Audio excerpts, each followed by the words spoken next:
जंग पलासी कहां और कब लड़ी गई? वो जंग जो शुरू होने से पहले ही गद्दारों की वजह से तकरीबन हारी जा चुकी थी। वो जंग जो सिर्फ 9 घंटे तक जारी रही, लेकिन उसके नतीजे में बरसीर के मुसलमानों को 200 साल तक गुलामी बर्दाश्त करना पड़ी। मीर जाफर ने कैसे गद्दारी की और 17 गुना बड़ी फौज उस गद्दारी की वजह से कैसे हार गई, यही सब आज हम आपको इस वीडियो में दिखाएंगे। लेकिन उससे पहले आपसे गुजारिश है कि अगर आप हमारे चैनल पर न्यू हैं तो सब्सक्राइब जरूर कर लें। पलासी एक गांव का नाम है जो उस वक्त के मुतहदा बंगाल के दारुल हुकूमत मुर्शिदाबाद से 30 मील और मगरबी बंगाल के मौजूदा दारुल हुकूमत कोलकाता से 150 मील के फासले पर एक दरिया के किनारे वाक़या है। ये 23 जून 1757 का दिन था। मैदान जंग का नक्शा कुछ यूं था कि शमाल में बंगाल, बहार और उड़ीसा के नवाब नाजम की फौज खेमाजन थी। 20 साला नौजवान नवाब का नाम मिर्जा मोहम्मद और लकब सिराजुल दौला था। तारीख में वो अपने लकब से मशहूर हुआ। सिराजुल दौला की फौज तकरीबन 50,000 सिपाह पर मुश्तमिल थी, जिसमें 35,000 प्यादा और 15,000 घुड़सवार शामिल थे। उस जमाने के दस्तूर के मुताबिक रियासत का सरबराह नवाब सिराजुल दौला फौज का कमांडर इन चीफ था। Deputy commander in chief Mir Madan था और फौज के मुख्तलिफ डिवीजन्स मुख्तलिफ जनरलों की कमान में थे, जिनमें एक जनरल मीर जाफर था। जनूब में ईस्ट इंडिया कंपनी के एक अफसर रॉबर्ट क्लाइव की मुख्तसर सी फौज थी, जिसका 70% हिस्सा हिंदुस्तानी सिपाह पर मुश्तमिल था। अंग्रेजी फौज सिर्फ 2,971 नफूस पर मुश्तमिल थी, जिसमें 600 यूरोपियन सिपाही और 2,200 हिंदुस्तानी प्यादा फौज शामिल थी और 171 तोपची भी शामिल थे। इस तरह सिराजुल दौला की फौज क्लाइव के मुकाबले में 17 गुना बड़ी थी। क्लाइव के पास 12 जबकि सिराजुल दौला के पास 55 तोपें भी थी। इस तरह क्लाइव के मुकाबले में नवाब का तोपखाना भी 4 गुना ज्यादा था, जो फ्रांसीसी फौजी अफसरान की तहवील में था। नवाब सिराजुल दौला अस्करी कुव्वत के लिहाज से अंग्रेजों के मुकाबले में बहुत ज्यादा ताकतवर था। उसका नाना अली वर्दी खान उसे जाते जाते बड़े गुर की बात समझा गया था कि अंग्रेजों से खबरदार रहना। अली वर्दी खान समझ चुके थे कि ईस्ट इंडिया कंपनी के अंग्रेज ताजरों की नीयत ठीक नहीं। जब उसने अपने 18 साला नवासे सिराजुल दौला को अपना जानशीन मुकर्रर किया तो उसने बतौर खास उसे वसीयत की कि अंग्रेजों को किला बनाने और फौज रखने की कभी इजाजत न देना। अप्रैल 1756 ईस्वी में जब सिराजुल दौला तख्त नशी हुआ तो अंग्रेजों ने रस्मी तोहफे भी न भेजे। नो उम्र नवाब को कोई अहमियत देने के बजाय उसे बच्चा और कमजोर समझकर उसके खिलाफ साजिशें शुरू कर दी। उसकी इजाजत के बगैर ही कलकत्ता के किले की मुरम्मत शुरू कर दी। नए किले तामीर होने लगे, मोर्चे बनने लगे और रियासत के भागे हुए मुजरमों को पनाह दी जाने लगी। ढाका के दीवान का बेटा भी उन्हीं में शामिल था जो रियासत का मुजरिम था। दूसरी तरफ शौकत जंग को नवाब के खिलाफ बगावत पर आमादा किया जा रहा था। नरम दिल नवाब ने अंग्रेजों को समझाने की कोशिश की, मगर अंग्रेजों ने उस नेक नियति को कमजोरी समझा। जून 1756 में उसने अंग्रेजों पर हमला कर दिया और इनकी शरारतों का मजा चखाकर उन्हें कलकत्ता से निकाल दिया। उस वक्त नवाब अगर चाहता तो हर इंग्लिश बोलने वाले की जबान काट कर फेंक देता, मगर शरीफ मजाज नवाब ने उनके साथ कोई ज्यादती न की। जो बागी अंग्रेज कैद होकर आए थे उनकी जान बख्श दी और उन्हें अपना साजो सामान लेकर जाने दिया। कलकत्ता से भागे हुए अंग्रेजों ने जाते जाते मजलूम शहरियों के घर नजरे आतिश कर दिए। मद्रास में मुकीम क्लाइव को जब इस शिकस्त की खबर मिली तो जंग की तैयारी शुरू कर दी, मगर जल्द ही उसे एहसास हुआ कि उसका नवाब से कोई मुकाबला है ही नहीं। वो जितनी चाहे तैयारी कर ले, नवाब से जीत नहीं सकता। तो उसके मक्कार ज़हन ने एक और रास्ता निकाला। उसने नवाब के दरबार में साजिशों का जाल बिछाकर वहां मुर्दा ज़मीर गद्दारों की तलाश शुरू कर दी। रिश्वतें दी गई, तख्त का लालच दिया गया और हुकूमत के वादे किए गए। जब नवाब सिराजुल दौला को अपने सिपा सालार मीर जाफर और उसके साथियों की गद्दारी का इल्म हुआ तो सरे दरबार उनकी सरजनिश की और फिर दरगुजर करके उन्हें ओहदों पर बरकरार रखा गया। मीर मदन और दूसरे मुहिब्बे वतन लोग इस फैसले के खिलाफ थे, मगर उन्होंने नवाब के फैसले में दखल न दिया। हालात को साजगार देखकर 15 दिसंबर 1756 ईस्वी में क्लाइव अपनी फौज लेकर आया। डमडम के किलेदार मानिक चंद को रिश्वत देकर पहले ही साथ मिलाया जा चुका था। सिर्फ आधे घंटे की नुमाइशी जंग के बाद किले पर कब्जा हो गया। और फिर 29 दिसंबर को कलकत्ता का किला भी दोबारा कंपनी के हाथ आ गया, जहां तमाम साजो सामान उसी तरह महफूज था जैसे वो छोड़ गए थे। इस सामान की हिफाजत नवाब सिराजुल-दौला के हुक्म से हो रही थी। जब नवाब ने कासम बाजार पर कब्जा किया था तो जंगी सामान के सिवा किसी चीज को हाथ न लगाया। कलकत्ते पर कब्जा करने के बाद क्लाइव फौज लेकर हगली पर चढ़ दौड़ा। वहां नवाब की फौज कुवत में कम थी।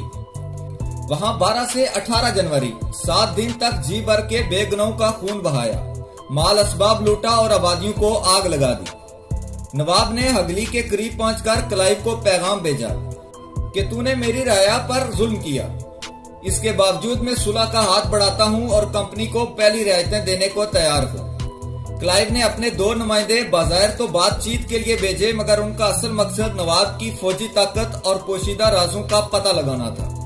4 फरवरी को क्लाइव ने उसी खीमे पर हमला किया जहां कंपनी के जासूसों ने सिराजुल-दौला को देखा था, मगर इत्तेफाक से वो वहां मौजूद न था।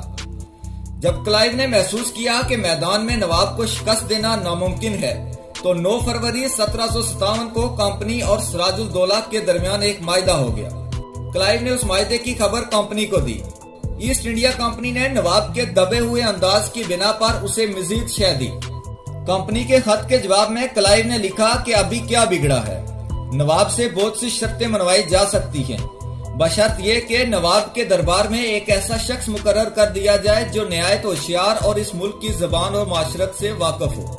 तो उसके जरिए नई शर्तें भी मंजूर करवाई जा सकती हैं और बहुत से खुफिया कामों में भी उससे मदद मिल सकती है।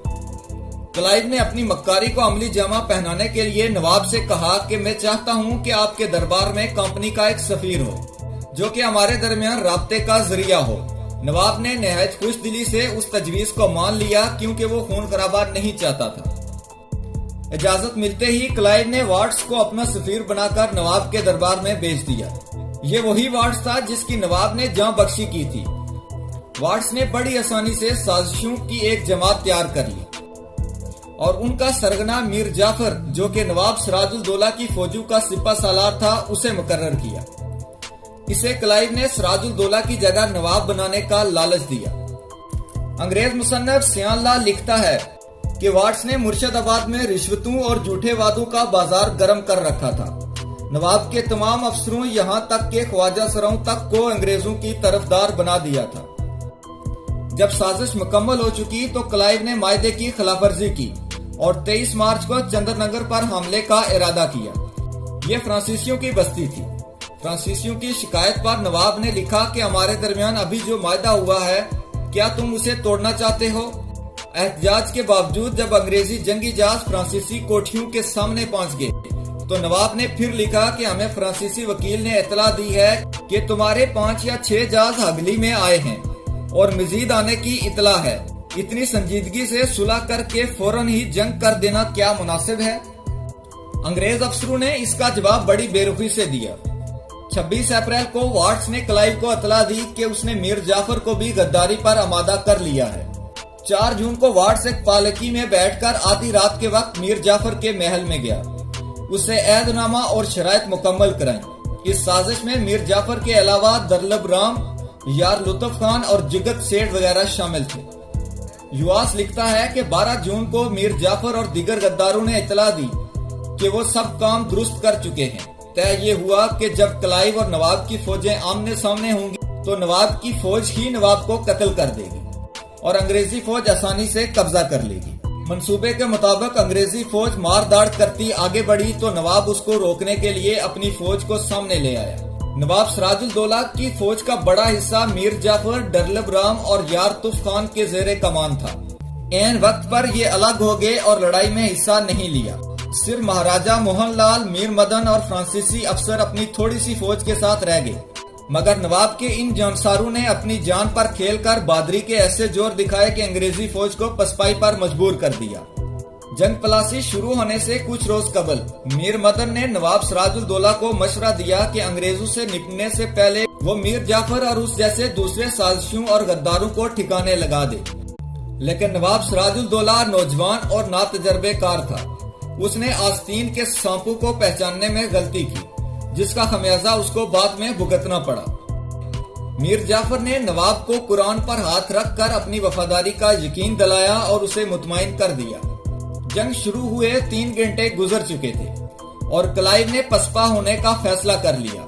اس وقت اس نے دیکھا کہ نواب سراج الدولہ کی فوج کا ایک حصہ اپنی فوج سے الگ ہو کر اس کی جانب آ رہا ہے۔ یہ میر جعفر کی ڈویژن تھی۔ جون کے آخر میں بنگال مونسون گٹاؤں کی زد میں ہوتا ہے۔ اس دن بھی آسمان پر بادل چھائے ہوئے تھے اور تقریباً 11 بجے کے قریب آسمان اچانک پھٹ پڑا۔ تیز بارش میں نواب سراج الدولہ کی گرجتی توپیں خاموش ہو گئی، کیونکہ بارود اور توپوں کو متوقع بارش سے بچانے کے لیے کوئی انتظام نہ کیا گیا۔ اس بے تدبیری نے جنگ کا اور اگلے 200 سال کے لیے ہندوستان کی تقدیر کا فیصلہ کر دیا۔ بارود بھیگنے اور توپوں کے پانی میں نہا کر عارضی طور پر خاموش ہو جانے کی وجہ سے نواب سراج الدولہ کے لشکر میں مایوسی پھیل گئی۔ یہ دیکھ کر بہادر اور وفادار ڈپٹی کمانڈر ان چیف فوج کا حوصلہ بڑھانے کے لیے خود میدان جنگ میں کود پڑا اور وطن پر نثار ہو گیا۔ دوسری طرف میر جعفر قرآن پاک پر دیے گئے حلف کو بھول گیا۔ اس نے نواب سراج الدولہ کو پسپائی کا مشورہ دیا، جو کہ نواب سراج الدولہ نے قبول کر لیا، اور یہی اس کی سب سے بڑی بھول بھی تھی۔ بنگالی فوج کا بارود بھیگ ضرور گیا تھا، مگر ناکارہ نہیں ہوا تھا۔ اسے خشک کرنے کے بعد دوبارہ استعمال میں لایا جا سکتا تھا۔ اس کے علاوہ ان کو فیصلہ کن عددی برتری بھی حاصل تھی، لیکن میر جعفر بک چکا تھا۔ اس نے کلائیو کو پیغام بھیجا کہ میدان صاف ہے۔ یہ غیر متوقع خوشخبری ملتے ہی انگریزی فوج، جو کہ پسپائی کا سوچ رہی تھی، اپنی توپوں کے ساتھ نواب سراج الدولہ کی فوج پر چڑھ دوڑی، اور یوں سپہر تقریباً 5 بجے جنگ کا فیصلہ ہو گیا۔ اور صرف 6 دن بعد 29 جون کو میر جعفر بنگال، بہار اور اڑیسہ کے نواب ناظم کی حیثیت سے تخت پر بیٹھا۔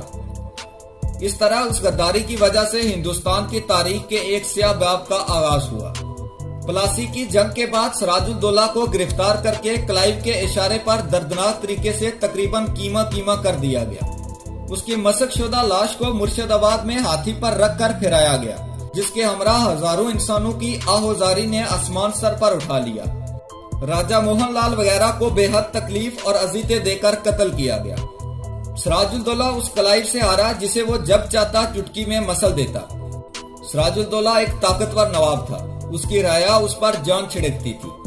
نواب کی اس ہار میں ہر دور کے حکمرانوں کے لیے جیت کے ساتھ کئی سبق پوشیدہ ہیں۔ اگر آپ کو ہماری ویڈیو اچھی لگی تو لائک ضرور کیجیے۔ اگلی ویڈیو تک کے لیے اللہ حافظ۔